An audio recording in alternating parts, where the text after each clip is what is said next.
Kantara Chapter 1 Review. Rishabh Shetty's Kantara Chapter 1 is releasing on 2nd October 2025. Expectations are high on the project as it is the prequel to the hit film Kantara. The film's Telugu version has been promoted by top stars Prabhas, NTR and Pawan Kalyan. Kantara Chapter 1 OTT rights have been acquired for a fancy sum by Amazon Prime Video. The streaming will be commencing once the completion of its theatrical run. Let's find out what magic Kantara Chapter 1 wove on movie lovers. The story is a prequel to the hit film Kantara.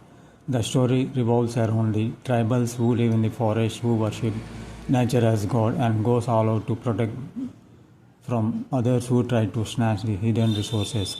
The tribals in Kantara believe that if they cross the border, ghost Bhuta punishes them, and similarly the people of Bangra dare not to enter Kantara region for the fear of their lives due to a curse.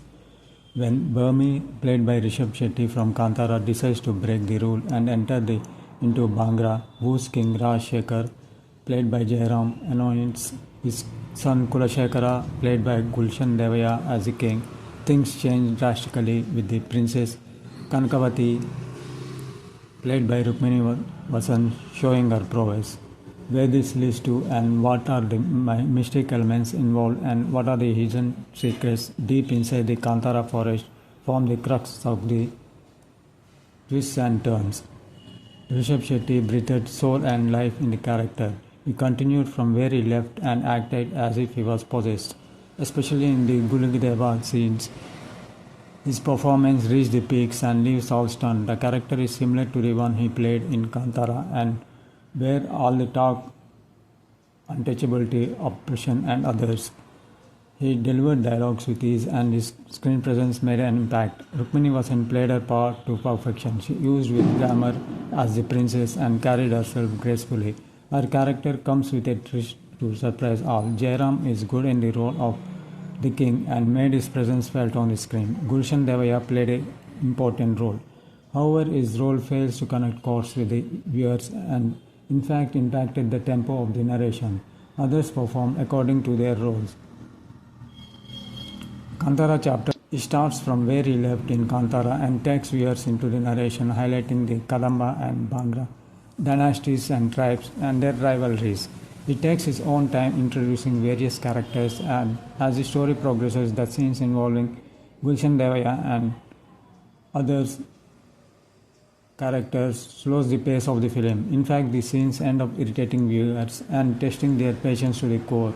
But once the narration gets into the story, the screenplay picks up pace and the intense action sequences gives goosebumps.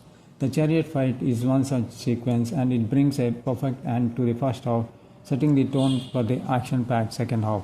The action picks up in the second half, and the elevations to Rishabh Shetty gives goosebumps to the viewers. However, the war scene shot resembles that of Bahubali, RRR, and even the sari sequence reminds one of Pushpa.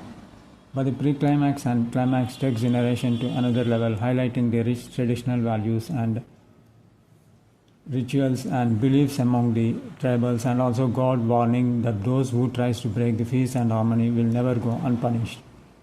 Featuring Rishabh and Rukmini seems to have been rushed, and it would have been better had it been for a few more minutes. Rishabh Shetty concentrated on highlighting the traditions and rituals of the tribals, and most of the time he succeeded.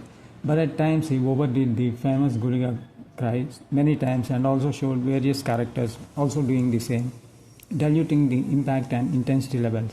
The convenient and convoluted screenplay ended up confusing the viewers. At the same time, there are many predictable elements that played the spoil sport. He ended the film with a lead to the next part with Kantara Chapter 2 Legends. The songs tuned by Ajanish Loknath are situational, and couple of devotional songs like Makalasha made a terrific impact. He, with his background score, managed to give goosebumps to the few scenes. He elevated the scenes with his thumping background music, which formed the soul of the film. Arvind S. Kashyap's cinematography is of top class. He showed the forests of Kantara and the nature in a visually rich and appealing manner. He captured the scenic locations, giving a natural and realistic feel to the viewers. Most of the time, the visual effects and graphics are fine, but at times they are underwhelming. The editing of Suresh Malaya left a lot to be desired. There are many scenes that repeated and dragged the pace of the narration. Many scenes looked forced, and more than 20 to 30 minutes could have been trimmed for better impact. Dialogues are fine but could have been more powerful, and production values are good. Altogether, Kantara Chapter 1 turns out to be a predictable divine entertainer. Rishabh Shetty came up with an intense and stellar performance, and his screen presence is impactful. As a director, his story had predictable elements, and the slow pace in the narration and convoluted screenplay diluted the intensity levels. Few interesting twists and turns in the script, and doing away with the unnecessary forced sequences and more powerful character arcs would have powered the film to another level. Kantara Chapter 1, Rishabh Shetty's Roar.